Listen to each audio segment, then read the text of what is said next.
Okay, so the Bank of Japan basically just low blowed the market overnight with the leaks from Nikkei that they are going to tweak the YCC, and that's basically what the market has been pricing in for. We saw that drop happen, which is significant, 141 all the way down to about 138, 139 level, and then they made the announcement, no changes to the YCC. But in reality, you can see that spike that happened in just 1 minute. That spike is actually about close to 400 pips in just 1 minute. But the reality of things is that there's something that has been changed with the policy. Now, the YCC policy has been tweaked so that the yield can actually go up beyond 50 basis points all the way up to basically 100 basis points or 1%. So they're letting that happen basically with a soft cap at 50 and a hard cap at 1. So but they don't really tell us what is it going to be, right? And the initial reaction that we see in the market here is that we saw that spike happen, and we actually saw the reverse happen after a while when everyone just realized that they quietly actually tweaked the YCC, right? So if they don't tweak the YCC, that's actually going to be bad for the Japanese yen. The dollar yen would shot up, and that's basically what we got, because the announcement that came from the Bank of Japan was basically that there's no changes to the YCC, right? The cap remains at 50 basis points. But then if we look closer into the statement, once we figure out what they actually changed, which is really weird. Now, not one to complain, but this comes into one of those top 10 events that has happened in the past 10 years are actually really, really volatile, and it's very, very confusing. Now, I just watched the press conference as well, but what the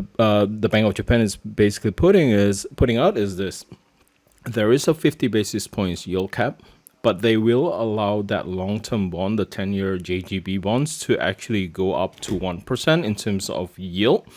And just in case, if anyone pushes that to 1%, the Bank of Japan is going to start bond purchases to bring the yield back down, right? So they announced no changes to the YCC at 50 basis points, but in reality, they actually made a huge change in terms of the yield cap. They're letting it go from 50 basis points to 1%, right, to 100 basis points, which doesn't make sense. Why would the central bank do that?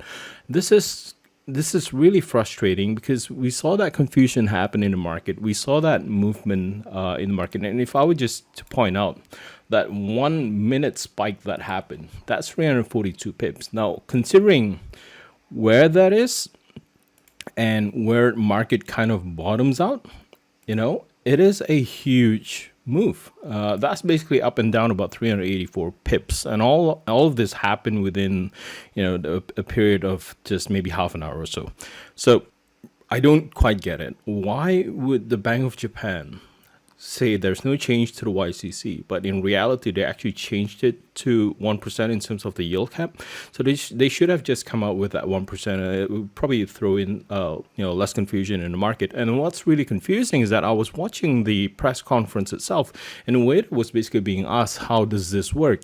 And he's basically just leaving out to the market to decide what kind of yield can the JGB 10-year goes to. So it could be anything between 50 to 50 basis points to 100 basis points. But, when is the Bank of Japan going to step in? Now, this is obviously not answered by Ueda.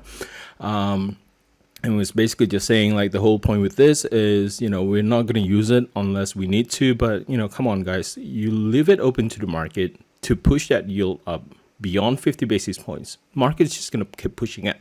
And, reality of things, if we take a look at the JGB 10-year yield right now, it's already at 57 basis points. So the limit was at 50. So right now, the market is just breaking through that limit. This is likely going to grind higher. So when is Bank of Japan going to step in?